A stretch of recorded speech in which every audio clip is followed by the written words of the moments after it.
John B. Wells program. Here is John B.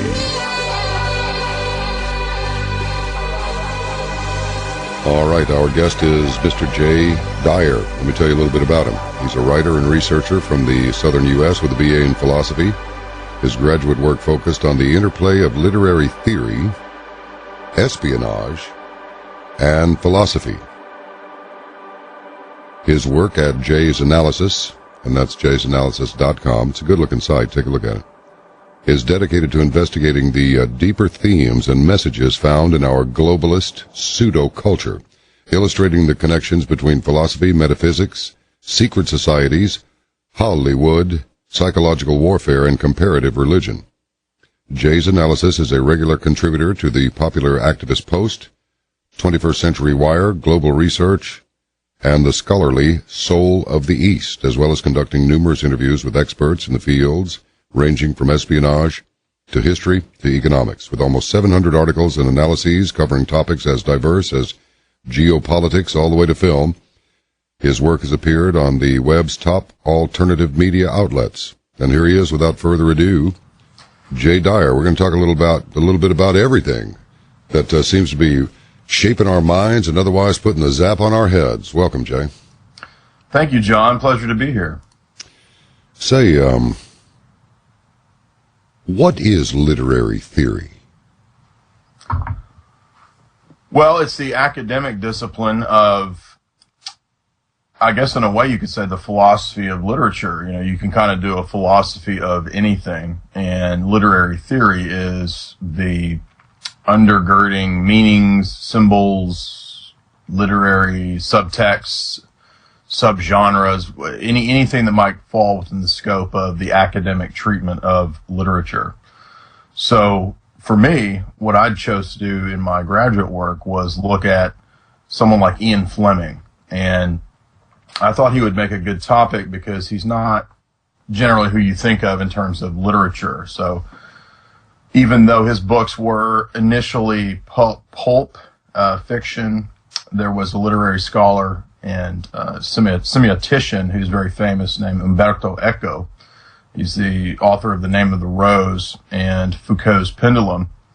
And what Eco did was write a famous essay back in the 60s about James Bond and Ian Fleming. And so he kind of raised the status of Fleming's works out of, pulp, dime store novel level stuff into saying, well, hey, there's actually some academic literary, substance, some meat here.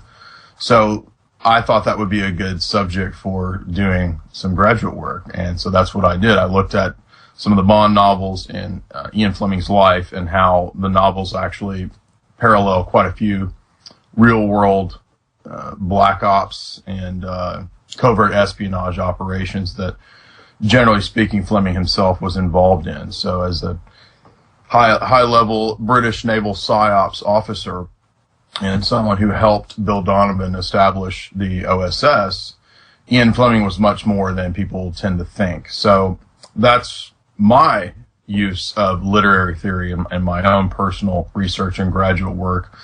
And that's why literary theory even ties into all of these arcane topics like espionage or the global conspiracy or geopolitics, any of these subjects that we tend to think might be disparate, disconnected.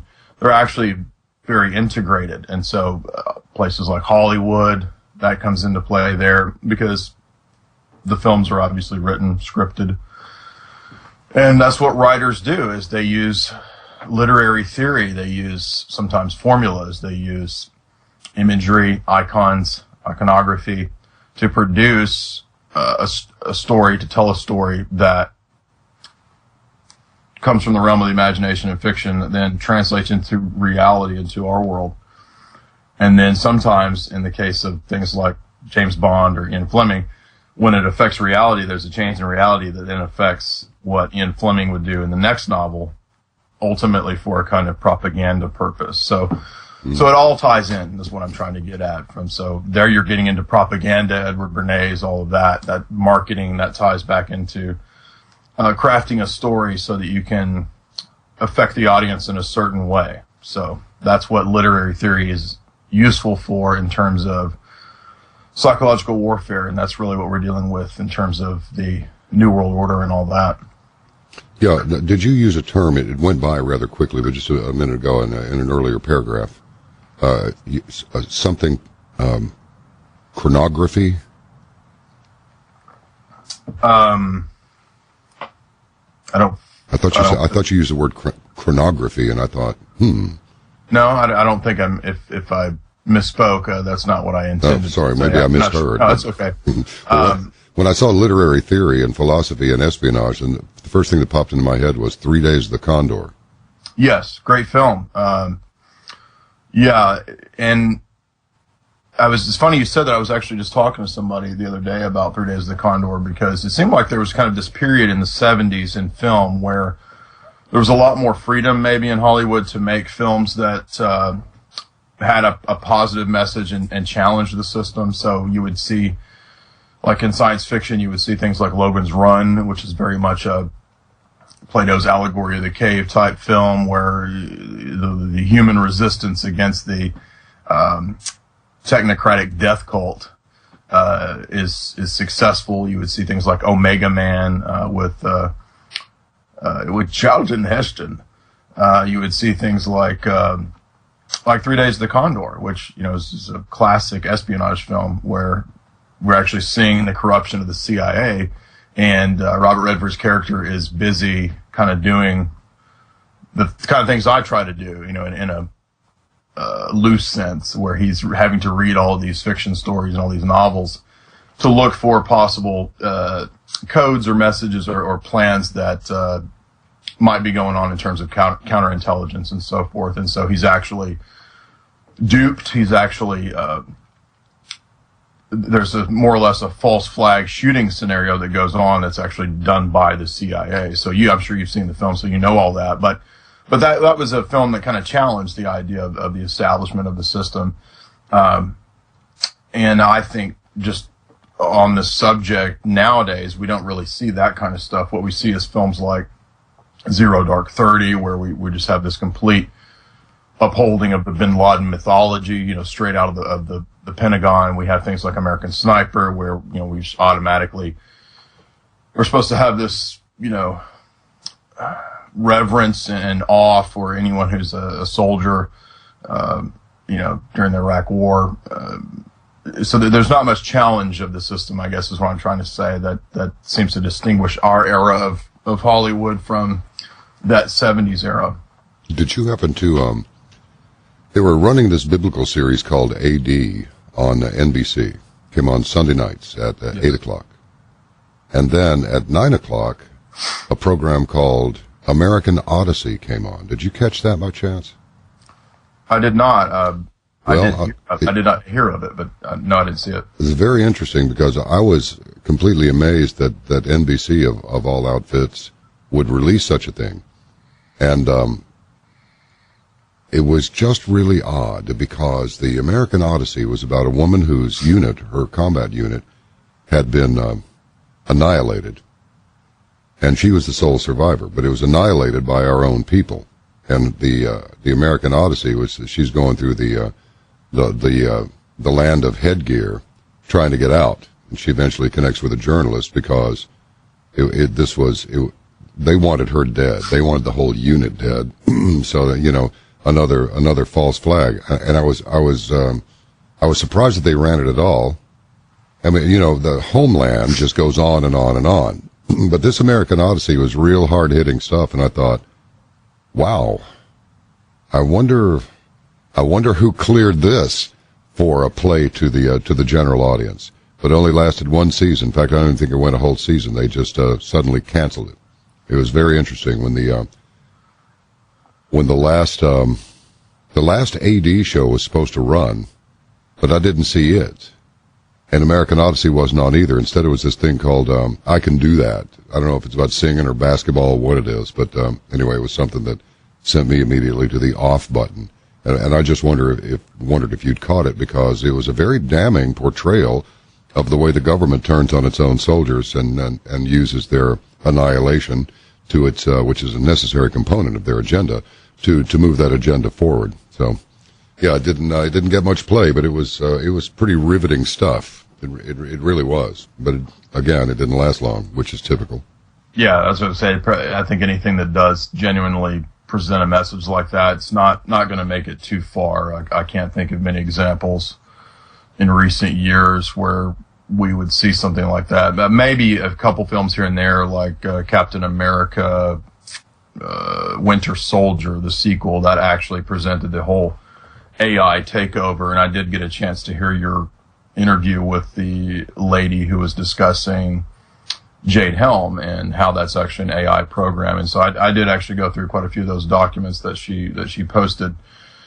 And that's really what we see in Captain America. I don't mean to get off into Marvel movies, but that's what it made me think of, because the whole plot there is that during the time of World War II, into Operation Paperclip and all that, the leftover German scientists were busy constructing this, what would be NASA, and then what would be essentially this AI supergrid that would function to have predictive algorithms that could track who would be the future resistance against the AI takeover.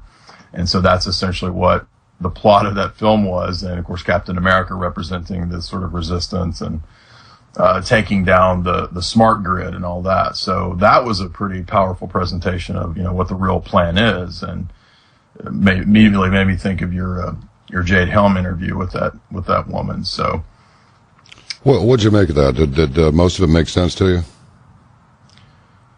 Well, yeah, a little bit was. It was a little technical, a little heady, but then a little cerebral. But I went and looked at a lot of those documents, pulled them up. I spent about 8 hours looking through, and from what I could make out, some of it was a little too technical for me on the computer geek side of things, but I think that the general thesis that she's presenting is accurate. Let me ask you this. We've heard repeatedly on the program that CIA clears a lot, that no major motion picture gets made without CIA clearing it. Do you have any evidence to support these claims? Claims of others, not the claims that you've made. But does it look like you're not making that movie? I think absolutely. So, for example, we can look at somebody like Ian Fleming. Ian Fleming was approached by Aristotle Onassis initially for the production of the first Bond film.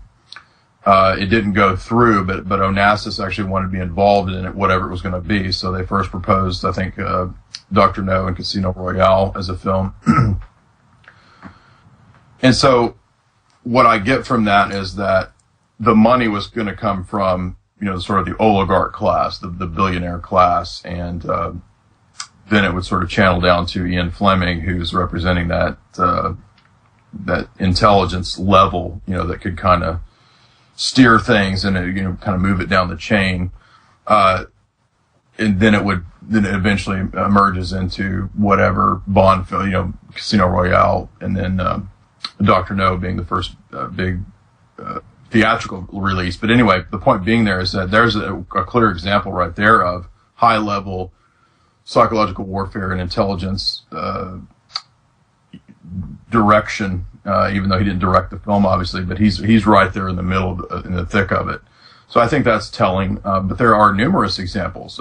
In fact, there are books that have been written about this very thing. There's documentaries, Operation Hollywood. We all know publicly that there is a liaison office between most of the military agencies and Hollywood. If you want to use our tanks, you got to go through the Naval Liaison Office, Pentagon Liaison, etc. CIA has a liaison office. So we look at people like Milt Bearden.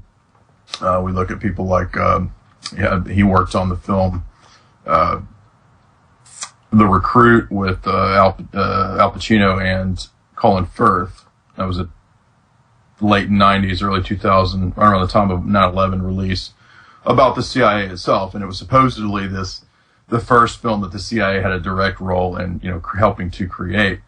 But that's not actually true. And the CIA has been intimately involved in Hollywood all along. And so there's just so many connections that you can find. We can look at how many actors have been from families that were intelligence, how many actors themselves worked in intelligence. Julia Child worked for MI5. Roald Dahl did a lot of theater and acting. He was also MI6. Very common in British theater and espionage. Natalie Portman's grandmother was an MI5 asset. So we can see all kinds of connections, parallels, tie-ins. Ben Affleck gave an interview to The Guardian where he said, hey, the CIA is all in Hollywood. They're everywhere. So don't think that these aren't, two sides of the same coin. Bruce Willis did an interview where he said that. So I guess it's kind of a little known secret. Jennifer Garner, who actually, was the star of the J.J. Abrams series Alias, actually went on to do PR work for the CIA after that show. Yeah. Excuse me. There's just the connections are multitude. There's the fellow Antonio J. Mendez who wrote the book Master of Disguise, that would go on to be roughly the plot of Argo. And if you haven't seen Argo, it's this Ben Affleck film where in my view, it's kind of propaganda itself. But I thought it was rubbish, and I couldn't believe it got Best Picture. Yeah, it presents the 1979 Iranian Revolution and the hostage crisis and all that. That's based on Mendez's book, and Mendez was the master of disguise for the CIA, so directly involved in the usage of theatrical Hollywood disguises and tricks in terms of intelligence and espionage work. So, I can go on, I can keep listing them, but as for a single instance where the CIA says yay or nay, I don't even think we have to look for that. I think all we have to do is look at, most people are going to go along and play along. And there's also tie-ins with Hollywood into mafia and black market stuff. So I'm sure people are aware of that as well. There was a book, Philip Rizzo, I believe was his name, where he discussed the connections between the CIA and different directors, and how some directors had actually spied for the CIA and so forth, and that there was actually kind of drug money involved in that. There's a whole book on that very thesis. So yeah, it's one big. I kind of like I'm a big fan of David Lynch, and I think he puts this into a lot of his films. So he has this rough Hollywood trilogy, which is Lost Highway, Mulholland Drive, and then Inland Empire, and the third of that trilogy, Inland Empire, is a nightmare of a nightmare. And the Inland Empire is Hollywood. Yeah. That's, well, how could they possibly not think that, say, Hollywood would be a great vehicle for putting out some propaganda, just a little bit at first, but then we can put a whole lot of it out there. And in fact, you did some analyses on films like Eyes Wide Shut and Interstellar and The Matrix, The Prisoner, and David Lynch films, The Prisoner. I'm a big Prisoner buff. Followed Pat McGowan from 3 Lives of Thomasina through Secret Agent Man to Longshanks and Prisoner, all of that stuff. And I have heard people say on occasion that he was MI6 for a while. But it's just rumor, but I don't know. Maybe it's more than rumor. Well, he's involved intimately in the show. He's co-creator and involved in creating and writing many of the episodes, as you well know. And that show is very unique in the history of cult cinema, I guess you could say, cult shows, because it's so revelatory, right? And I don't mean to use this kind of now alt media cliche term of predictive programming and revelation of the method, but that's really what it is. So in my analysis of it, I took almost all the episodes and looked at how not only do we have Cold War dialectics being elucidated and kind of shown to be illusory, right? Because number one at one point says in a famous clip to number 6 that the village is the global village, and one side is pretty much the same as the other side because they all want the same thing, and they're just mirror reflections of one another. Yes, the East and West look at each other and realize they're looking into a mirror. You got it. Yeah. Yeah. And so what's above that? Well, above that is this dome panopticon where everything is in this sort of NSA style surveillance grid where there's no place where you're free from this, right? And so I think that there was a lot of, it pre-signified and presaged a lot of things that were coming. I mean, there's episodes where there's this sort of roughly a supercomputer where he feeds it the question why, and the supercomputer can't answer that, so it blows up. The general. So that was that's kind of like Google, right? So I mean, it's just phenomenal foresight, phenomenal ahead of its time type stuff. But I also see it as going even deeper than that into more esoteric realms, dealing with the psyche, dealing with possibly man after death, because we have episodes where number 6 is specifically said to be dead, it's your funeral, etc. So there's just so much going on in that show. Whether or not, and I think that Mark Stein's book, he argues that there was intelligence, or he speculates that there was intelligence involvement, and that this had to do with Inver Lodge, that the show was sort of based on that retirement home for the spies in Scotland. So there's all kinds of real parallels and tie-ins there to the real world as well, with Port Merion being a place that, so I've read, it's part of a trust connected with the English nobility. The royal family likes to visit Port Merion on occasion. So just loaded with deeper subtext and themes, and is perfect for Jay's analysis. I don't know how else to say it. Yeah, wonderful coincidences.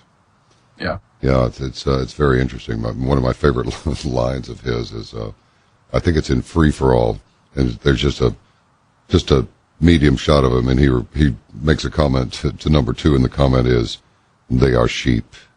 Right.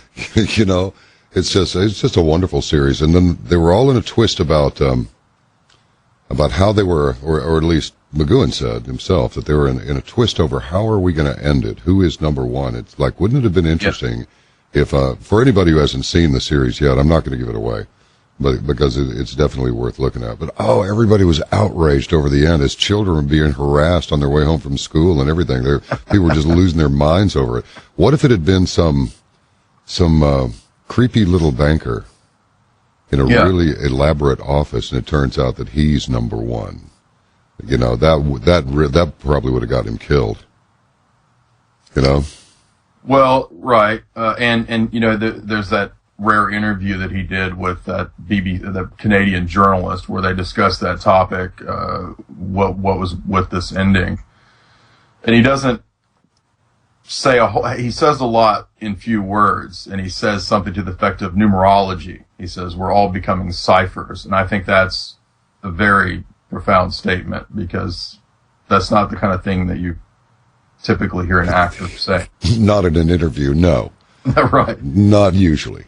Yeah, and so again, I think that speaks to that level of panopticism and surveillance that he saw coming with where we were going in terms of technology. That in that interview, he says we're moving too fast technologically. We're going to get to a point where it's going to be a dystopic nightmare, right? So that's kind of what the point of that series is, in part, is that it's a science fiction espionage dystopia. And numerologically, he is, I think, saying that the reason that you're number 1, you're number 6, you're number 2, is because that's not a specific human identity, right? It's a barcode almost. Might as well be an implantable microchip, right? I mean, because it's dehumanizing, it's depersonalizing. And so I see the whole series as not just a revelation of, like I said, geopolitics as being somewhat illusory in a big game of nations, but it actually is a series questioning metaphysical points, questioning modernity, questioning on an individual level the psyche,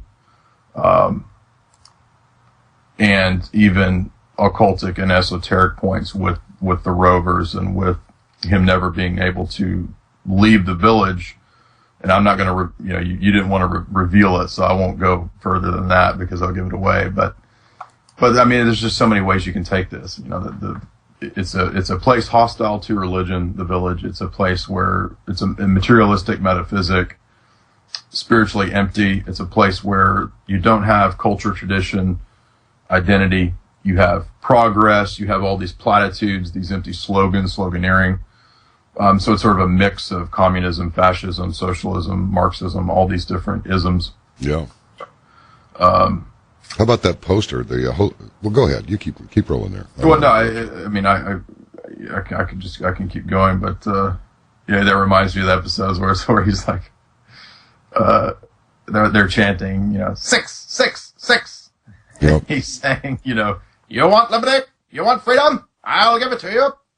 Yeah. 6, 6, 6. Right. Right. That's intentional. That's intentional. Well, I'm quite sure of that. Yeah. Right. So. And then the big poster that says, with the number 2's running for re-election, it says, "Trust me," in big letters on it. Trust me. Yeah. Wow. Great, exposition of the complete falsity of the two-party system, right? Jay, this is I'm not sure I've ever heard this come up before. This may be somewhat new. There's nothing new under the sun. Solomon said so, and he was correct. But, isn't it, do you find it, this paradox somewhat interesting that, as you said, it's depersonalized because everyone has a number, but is there anything more unique than any number? There's only one number 2. There's only one of number 127. So you are just a number, and yet each number is unique. Well, this gets into philosophy, which is that my undergraduate work's philosophy, and I've done a lot of work in ancient philosophy and metaphysics and so forth. So what you're talking about is what Plato called the question of the one and the many. So Plato was very much influenced by Pythagoreanism, and according to the Timaeus, if we can believe it, Egyptian metaphysics and speculations. So one of the fundamental questions he asked in his dialogues in the Republic and different works is, we see one type of a thing and we see many things. And so how is it that we can see one dog and then a bunch of dogs, and at the same time they share some objective property between them, yet they're distinct? So in philosophy, this is called the problem of the one and the many. And that's a starting point for Plato in philosophy. So what you're talking about is that same question applied to numerology or number theory or numerics. And so, yes, you're correct that it is true that obviously 1 is distinct from 2. But the idea that everything can be categorized in a mathematical fashion such that it could all be stored in some NSA supercomputer. Oh, yeah. That's where I was going with it. Oh, yeah. There's the dehumanizing effect. And so even though you might have your own little barcode, or your own number, your own signifier, to equate you as a person, John B. Wells, with number 6,234, right? That's very dehumanizing in the sense of what certain philosophers in the modern era have called the reign of quantity, right? So it's this idea that we can actually quantify every single thing, because a reality at our level is just materialism. We just live in this universe that is completely material. It's a determined material process, and therefore everything, since it's on the same level of being, right? There's no higher levels or lower levels of reality or whatever. It can all be measured, right? In terms of geometry, and it can all be quantified. So that is our era, the reign of quantity, as Rene Guénon calls it in his works. And that's a chief problem that he sees in the modern world, is that idea that nothing transcendent, nothing beyond, you're 10 feet from me and you're number 2,334 and you owe me 2,034, fiat dollars, right? I mean, it's all one idea of quantification, because all reality is collapsed into one level of being, which is metaphysics. Yeah. Thank you for that compliment, by the way. You just pulled that right out of the hat. John B. Wells, number 6,234. If you add those figures up, it condenses to 6. So thank you very much. There we go into some crazy numerology here. We're going to have to get our abacus out here and start, measuring things. Yes. Do you find legitimacy in numerology, or do you think it's just a tool of manipulation?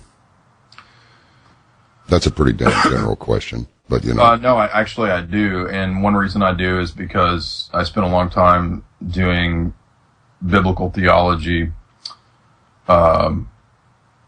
In my 20s, I did Bible college for a while, and then I moved on to other theological subjects. And one of the things that I picked up from that, in tandem with philosophy, was so if Plato and Pythagoras are looking at the world in this numerical way, there is truth to this, right? I mean, it's not like it's not true. So Plato talks about it's not like it's not true that mathematics has application to the world.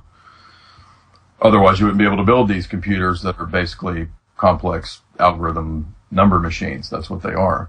So the fact that you can build them shows that there's obviously some truth there. But it doesn't have to be confined to that. I mean, we can have higher levels of reality. And in fact, that's what Plato kind of argues, I think, accurately with the question of the one and the many. He says is that we actually have to have some kind of higher level unifying factor between what's particular and what's a multitude, what's many. And that unifying factor has to be some actual metaphysical level of being, or some way that these things are connected, even if they're separate in time and space. And so that's, again, metaphysics. So the question of metaphysics is something I specialize in, is something I focus on.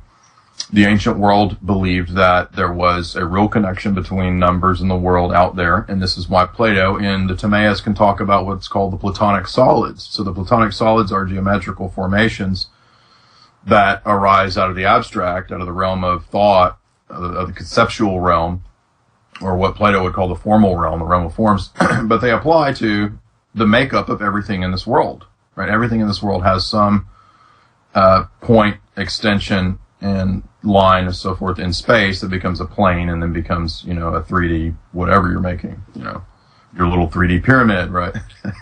Right. So it's built up from triads, right? And that's what Plato argues in the Timaeus. That's what Platonic solids are. So that suggests to me that it's true that reality is constructed. Sirach says, the book of Sirach, Ecclesiasticus, I believe that the quote is that he's numbered all things, he's measured all things according to number and line, speaking of God. So in that regard, numerology is obviously applicable to the real world, because that's what geometry is, that's what the Platonic solids are. And by the way, Plato seems to have known that the molecular and atomic structure of things was geometrical in the Timaeus, right? So he's talking about the smallest level of reality having this form, geometric form, all the way up to, our level. How Plato would have known that in the Timaeus is a great question. But to me, that suggests some truth there for ancient metaphysics actually being onto things. And like I said, that goes back to the Hermetica and ancient Egyptian texts. But numerology specifically, when we come to the era of the Old Testament writers, or the Torah, however you want to, what terms you want to use, and then into the New Testament texts, Hebrew and Greek and Roman actually, linguistics shared in common the pairing of the letters for numerals, right? So they didn't have the Arabic number system that we have. So what they did was they would take their letters and use them as numbers. So alpha A would be 1 and so forth up. And the reason that's relevant is because, so when you look at the biblical texts, whether old or new, both Hebrew and the Greek use what's called gematria, and gematria was a form of shorthand that Jews would use in their tradition, and that the early apostles adopted as well. And that does come up in the New Testament at times. In fact, that's what this, much overhyped 666 is actually John is describing a name in gematria, in numerology. So that's, if you believe the Bible, if a person is into that kind of stuff, the Bible does vindicate numerology. It's quite profuse, right? There's E.W. Bollinger has a famous book on number in Scripture that investigates all these different parallels. But so with 666, and I don't mean to go off too far into that, but I'm just giving that as an example of numerology that I think is useful, right? That's a shorthand, I believe, for Nero. I think John was talking about the Roman Emperor Nero, and there's evidence to suggest that. I have some papers and essays I've written back in my undergraduate days on that. But numerology in general, yeah. I mean, just a whole history. I have a piece that you would probably like called Cryptography of the Cryptocracy, where I look at the history of cryptography and how it kind of develops out of ancient theories of numerology. So there's things like the Caesar cipher, which was this early way to construct a cipher that reportedly was used by Julius Caesar. And then we get up into the Renaissance era. There's all kinds of Renaissance era esotericists who were at the same time, like Cornelius Agrippa, at the same time that they were doing work in cryptography, spy work, espionage type stuff. They were also doing esoteric speculations, right? So planetary number tables and all of that, magic squares, that would actually factor into the cryptography espionage world, right? So John Dee, the famous first 007, to bring it full circle, John Dee was a cryptographer, right? So he was a court spy for Elizabeth, also magician, so forth, fortune teller, alchemist, and some bit of a con man too, by the way. John Dee was involved in cryptography, and a lot of that's numerology. So I do believe that numerology is real, and it's very important. It's very difficult to pin it down sometimes because it can be very speculative. So, you know, it's not always clear exactly what's going on. But, you know, we think about Christina Lagarde, the IMF head, and her famous thing last year or whatever it was that, you know, this is the year of the magic sevens, you know, so here's the head of the IMF sitting there talking about numerology, right? Mm-hmm. When you speak of predictive programming, is there a redundancy there? I thought programming was predictive. What is actually meant by predictive programming? Yeah, I mean, I know that's kind of an abused term, but sometimes, you know, we have to use these abused terms. Sure. Just for the sake of shorthand, you know, and they're known, I guess, in a sense. But the idea there is multifaceted as well. So at one level, you would use this, let's say, it's kind of, in a way, it's kind of gaslighting, right? So if you're cheating on your woman, or if your woman's cheating on you, and she comes to you and she says, I'm going to cheat on you, baby, you know, and there's, you know, nothing you're going to do about it. And then she goes and cheats and comes back and says, I would never cheat on you, baby. Right? So that gaslighting is a form of that, right? In terms of maybe an analogy that a lot of us could understand if you've ever been cheated on, which I'm sure everybody has at some point. But in the same way, predictive programming is I believe, at one level, a means of using psychological warfare tactics to condition and prepare your audience, your target, the enemy, for what you want to do. And so there's plenty of examples of this in the history of espionage and warfare. One of my co-writers just did a piece about this very thing, about Soviet espionage in World War II, during the Cold War, Hitler's plot to assassinate Stalin. And if you read that excellent scholarly work by a woman named Nina, you'll get to the end of it where we see that the Soviet radio guys were sending a bunch of false disinformation messages to the SS, and that was the Office of SMERSH, counterintelligence, right, which is what Ian Fleming uses in Casino Royale. It's SMERSH. Yeah. So predictive programming is, for example, there using deceptive measures to put into the target put into your target enemy mind an idea, true or false, it just depends on what your objectives are in the operation, to condition the reaction is ultimately what it's for. So that's what I believe it is. I also believe there's some merit to the speculation that predictive programming could be something more esoteric, something that targets the subconscious, something that is ritual in nature, and that would bring in the numerology. So you would have certain times where this would be appropriate. For example, Christine Lagarde's discussion of 7 months, the seventh day, 7 years, etc. These kinds of things. These, we think of the Jubilees and the scriptures and the Book of Numbers. So this is all, it all ties together there. But that's what predictive programming is really, at its most basic level, a technique of psyops. And so if we look at, say, I bring this up quite often, is that Machiavelli has a book that most people are not aware of. Everybody knows about The Prince, but he also has a book called Art of War. And in book 6 of Art of War, Machiavelli discusses these kinds of things. He talks about these tactics. He says, if you're a king and you want to boost morale amongst your troops, what do? Well, have a vision, right? And then say that the gods have declared that you're going to win. Right, that'll boost morale amongst your troops. Not true, but it'll boost morale amongst the troops. Right? He says everything. It's all the tricks of spycraft. Basically, he says send spies into the enemy camp to get them whispering, get rumors going, rumint. Make a stir over there, get everybody freaking out. That's all in Art of War, and so you might even declare what you're going to do.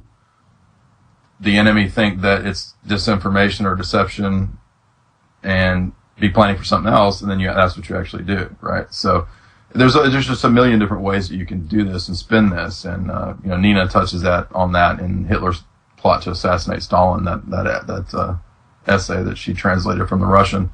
So that's what predictive programming is. It's a kind of a gaslighting. It's kind of an esoteric thing where you hoodwink, put a spell on your enemy, put them in a state of confusion, and condition them to what's coming. So what's coming? Well, the AI takeover, the New World Order, all of that, however phrases and terms you want to use, breakaway civilization, all of that.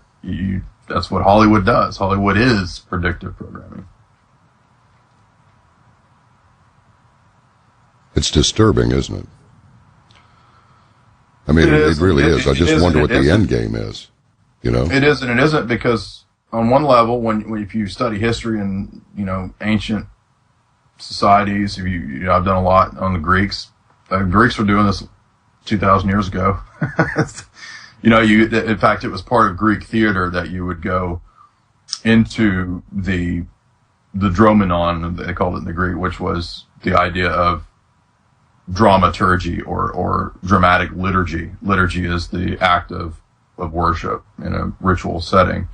So for the ancient Greeks, theater wasn't just theater, it was kind of church. Church and theater were kind of the same thing. So you were actually reenacting the stories of the gods, and by doing that, you would actually sort of, in their view, call the gods into you. And Plato actually has a whole lecture where he discusses this called Ion, where Socrates is talking to a musician, and he discusses the possession that occurs on the part of actors and musicians who are caught up in the frenzy and the furor of what they're doing, and sometimes even take on alternate personas. So, is this MK Ultra dissociative identity type stuff? Yeah, maybe that's an early form of that. Who knows? But that's what theater was back then as well. Theater was propaganda, right? If we think about the Aeneid, Virgil's the Aeneid, that was actually written for the empire. That's a treatise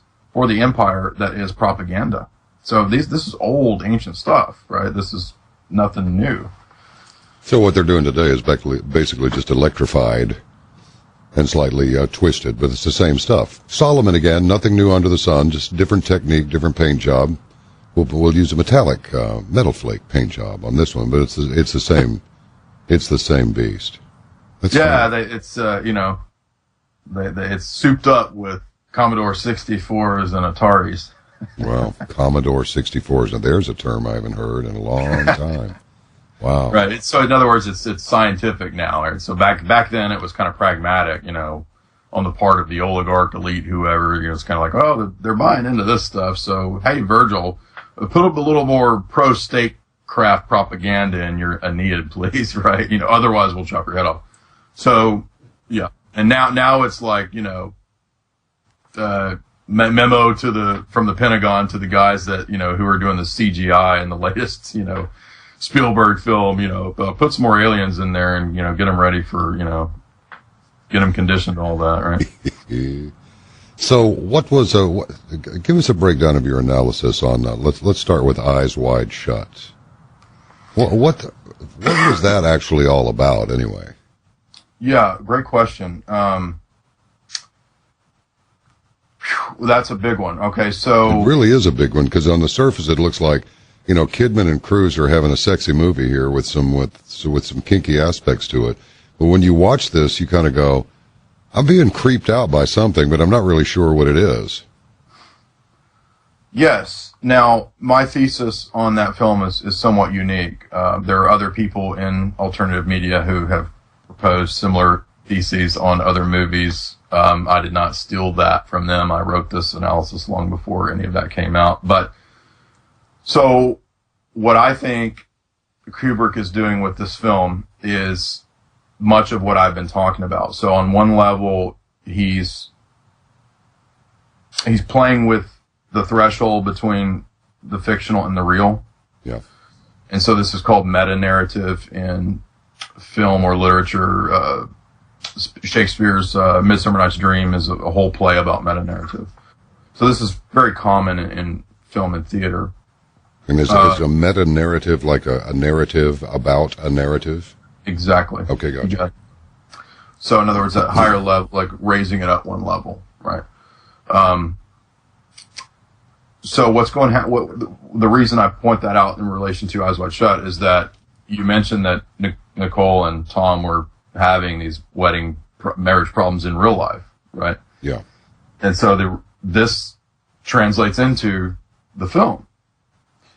So it's a very profound philosophical thing that Kubrick's doing there, where we have what Umberto Eco has a famous lecture where he talks about fictional worlds and the real world. And so there's this threshold, and what the director or the writer or whoever wants to do is sometimes play with that threshold, play with that level of reality.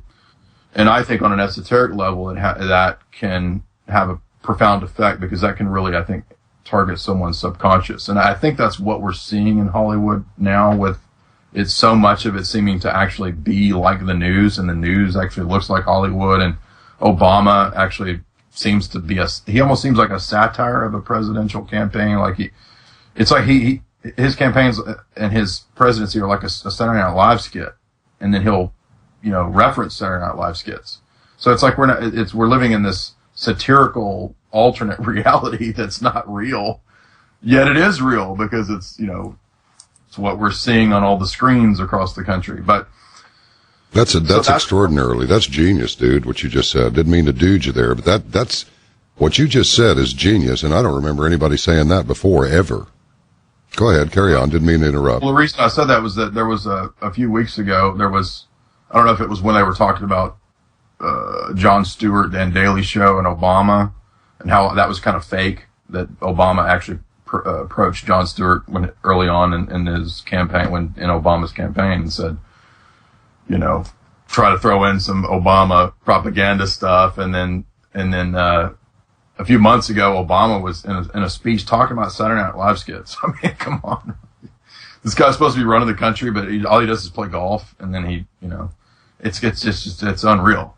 But so that's what made me think of that. But the reason that's relevant to Eyes Wide Shut is because I think Kubrick is making a bunch of points in that film. And so one of those points is that you, the audience, your eyes are actually wide shut. You're watching this and you think that you're understanding what's going on. You think you're watching this movie about Tom Cruise and Nicole Kidman, and they're playing these characters who are having these marital problems, and there's this sex cult and all this stuff.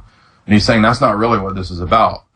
This is a reflection of you. This is about you every man, every woman, because the story there is they're upper class New Yorkers. Bill and Alice Harford, they think they're kind of at the top of the food chain, right? I mean, they've got probably a few $1 million. He's a doctor. She does art. They're invited to this lavish party, and they encounter an invitation to some sexual things that they're iffy about. We know the plot. Ultimately, Tom Cruise ends up at a party, the after party, to use R. Kelly terminology. Right. They're at the after party. He's at the after party, and he sees that, oh, wait a minute, there's actually this other level of reality, oligarchy. I'm not at the top of the food chain because they tell me what to do. So there's a lot going on. He plays with existentialism, with the masks. Everyone's wearing the masks. When he goes to the hooker's house, she's got masks on her wall, so she's actually one of the people at the ritual, the orgy. And then, of course, we have the possibility that Alice may have been at the orgy, and it's never clearly told. We don't know for certain, but she finds his mask, she lays it out. She has the dream of the very thing that he's actually at, the orgy. So what I think Kubrick is saying is that you out there are watching this, your eyes are wide shut. You don't actually understand that this is actually how the world really runs. There actually are high-level occultists, whatever you want to call them, illuminists, oligarchs, blah, blah, blah. They actually do run things. They call the shots. And they live in a reality that you can't even imagine, right? So we see these stories about Savile and the connections to Epstein and the pedophile billionaires and all that, and Clinton going and hanging out with all them. And we hear these stories about the royals and all that kind of stuff. And we don't have any, as average guys out here, right? We don't have any idea of that lifestyle, unless you're in that lifestyle, right? And that's what he's saying. He's saying you think you're a badass because you're a doctor in New York. You're not at the top of the food chain. There's a whole other level of this that goes beyond you. And they have a view of reality that you have no conception of. They have a view of reality as theater, as you're wearing masks, a point that Jean-Paul Sartre made in his existentialist philosophy, is that we're all kind of wearing masks. We're all hypocrites behind these masks that we wear. And that's what Kubrick is saying in that film. So it also has other stuff going on with the subconscious dream realms. There's the possibility that this is actually a manifestation of Bill Hartford's dream in the subconscious, and Alice's as well. But ultimately, my thesis, and if anybody's interested, they can go read the piece at Jay's Analysis, is that it's an initiation. It's a ritual. The film is a ritual, and it's intended to be an initiation for the audience. And most of the audience doesn't get it because their eyes are closed. Some people do get it, and that's what I kind of try to elucidate. So that I think that's what the thesis of the film is. I'm seeing a correlation between the masks and the masks worn by the Greeks. Exactly. That's yeah. Some of those masks are Renaissance masks. Some of them because actually the orgy that's going on, that's not a new thing. That the Renaissance masked ball is an old tradition that the nobility and the upper caste would participate in. It was a well-known thing in the Renaissance, and what they would actually do is dress up in costumes, act out the plays of the gods, yeah, and have orgies.